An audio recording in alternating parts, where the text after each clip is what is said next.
Caríssimos candidatos à carreira diplomática, vocês que estão, em particular, competitivos para a terceira fase desse concurso, não temos ainda a nota de corte dos 300 que vão ser aprovados no TPS de 2017, já temos uma estimativa de que se você fez mais do que 40 pontos, você é um candidato competitivo.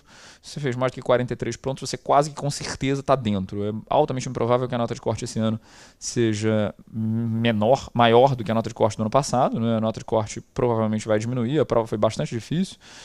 Então, uma nota de corte do ano passado que girou em torno de 43 pontos, certamente não será superada esse ano.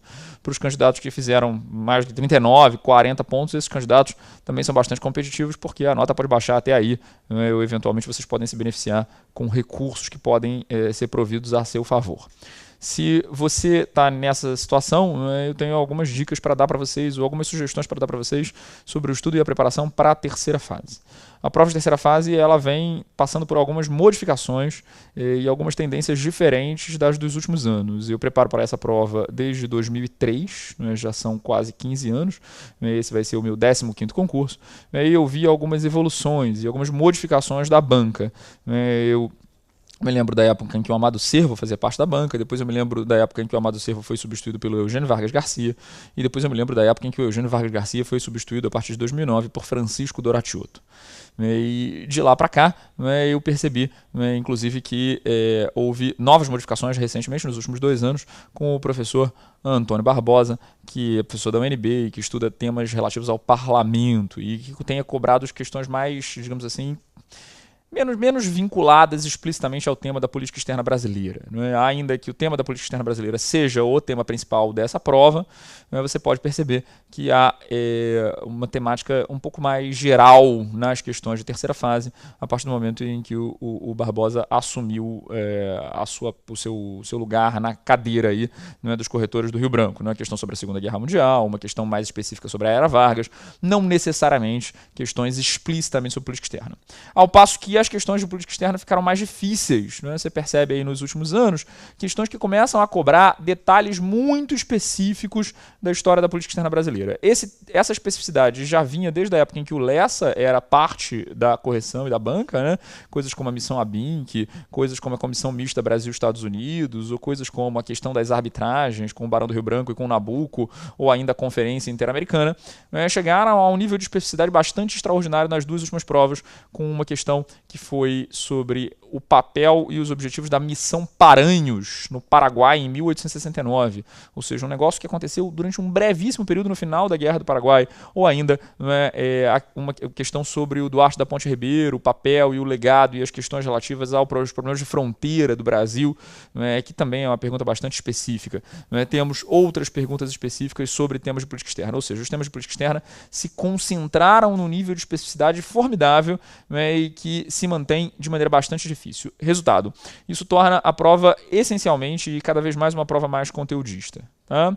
Se antes, numas questões gerais, em temas mais difíceis, o candidato podia fazer digressões, hoje em dia é exigido que ele esteja up-to-date com a bibliografia mais atual.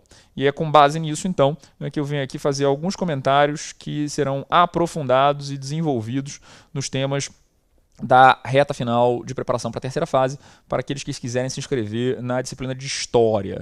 Nós temos 2 tipos de pacote. Um pacote em que você assiste só as aulas, e não faz questões discursivas, e um pacote onde você, se quiser, submete a mim e ao professor Daniel Araújo as suas questões discursivas para que a gente faça correção e comentários.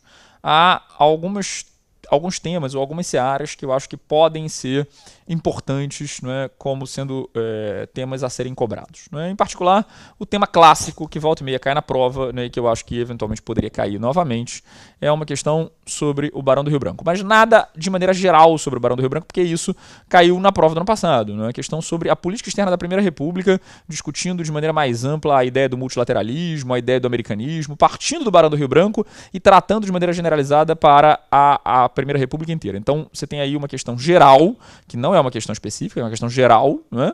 E essa questão geral já falava sobre tudo, né, que se podia falar sobre a política exterior da Primeira República. Mas, né, eu acho que esse ano, por exemplo, poderia cair uma questão específica sobre algum tema relativo ao Barão do Rio Branco, ou a diplomacia do prestígio, ou as relações do Barão do Rio Branco, né, do papel do Barão do Rio Branco em relação a determinados temas multilaterais, por exemplo, a Conferência de Haia, ou a Conferência do Rio de Janeiro, ou a Conferência de Buenos Aires, ou ainda um tema que eu acho que é caro ao Francisco Doracioto, por exemplo, o papel da diplomacia militar no período do Barão do Rio Branco, né, discutindo questões relativas à diplomacia militar ou o papel relativo à modernização das Forças Armadas, os dreadnoughts, os jovens turcos, ou o legado disso, né, na participação do Brasil no multilateralismo da Primeira Guerra Mundial ou na Conferência de Santiago. Esse é um tema que eu acho, né, que tem boas chances de cair na prova desse ano. Não é uma coisa mais específica sobre o Barão. Em particular, se eu tivesse que apostar alguma coisa, é o lugar da diplomacia militar, não é, no período do Barão do Rio Branco e no período posterior ao Barão do Rio Branco. Não é um tema que eu acho que é quente. Outro tema que eu acho que é quente, ainda dentro do tema da diplomacia militar, é o impacto da Primeira e da Segunda Guerra Mundial no subsistema platino, não é, que é um tema de estudo do Francisco Doracioto. Não é?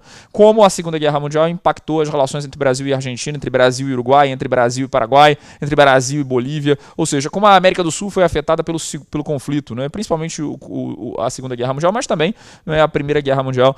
Não acho que seria impossível discutir isso.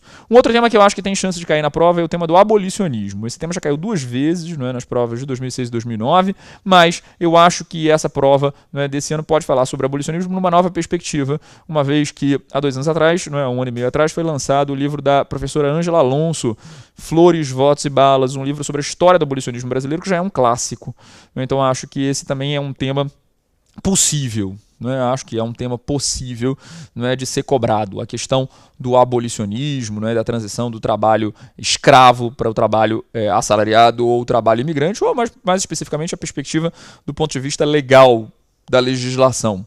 É possível também, acho que não é impossível, que a especificidade se dê fora do campo da política externa, porque o abolicionismo também tem relações importantes com a política externa, principalmente no conceito que é usado da Catherine Seeking do efeito bumerangue. Na reta final nós teremos uma aula só sobre esse assunto. Mas vamos imaginar que a banca resolva tornar específica a cobrança dentro do campo da política interna. É uma aposta possível, é uma coisa que caiu no TPS desse ano e que eu acho que eventualmente poderia ser cobrado de maneira bem específica na prova discursiva de terceira fase. Uma questão só sobre a lei de terras, ou uma questão só sobre a lei Eusébio de Queiroz, ou uma questão só sobre o Código Comercial, ou uma questão só sobre o orçamento imperial, temas que são tratados em detalhe, por exemplo, pelo José Moura de Carvalho no seu livro Teatro das Sombras. Tá? Um outro tema que eu acho bastante provável de ser cobrado é a Guerra da Cisplatina, o papel da região platina no Primeiro Reinado, que é um outro tema de estudo do Francisco Doracioto. Por último, para não dizer que eu não falei do Barbosa, o Barbosa tem estudos na área do parlamento. Então sempre se percebe nas questões dele uma ênfase, ainda que mais abrangente, sobre aspectos políticos. A discussão das questões do parlamento. Em particular, ele tem uma tese, um livro, um artigo sobre a PEI, a Política Externa Independente, e o contexto parlamentar. Então alguma coisa que discutisse o parlamento na época do Império, ou no período regencial, ou no Segundo Reinado, ou o parlamento durante o período democrático brasileiro, PTB, UDN, PSD, vários são os temas de política externa e muitos maiores são os temas de política interna que são discutidos no parlamento em vários desses momentos. Alguns deles eu já falei para o Império, mas para a República eu poderia mencionar, além da política externa independente, o acordo militar do Vargas de 52, a própria criação da Petrobras, a discussão se vamos mandar ou não vamos mandar tropas para a Guerra da Coreia, durante o governo Juscelino Kubitschek, as questões relativas à Roboré, todos esses são temas importantes da política externa que poderiam ser tratados numa questão sobre o Barbosa, na qual a ênfase recairia sobre o parlamento. A dica que eu dou a vocês, e será enfatizada ao longo do nosso curso de reta final, é que você tente colocar um pouquinho de parlamento em qualquer questão. Caiu uma questão, mesmo que não tenha que falar de parlamento, a história do parlamento brasileiro, a exceção do Estado Novo, ela é perene. O parlamento brasileiro existiu de 1826 até os dias de hoje. Haja vista as discussões sobre o distritão e a atual situação do parlamento brasileiro, a gente fica até pensando que parlamento é esse. Mas, claro, a exceção exceção do brevíssimo período aí do Estado Novo de 37 a 45, né, e do período em que ele ficou fechado no AI-5, entre 68 e 69, nós tivemos parlamento o tempo inteiro. Então não interessa em que período cai, você pode pensar, se for uma questão do Barbosa, eu posso falar um pouquinho de parlamento, isso vai certamente agradar a banca, mas eu acho que tem a chance disso cair de maneira mais explícita.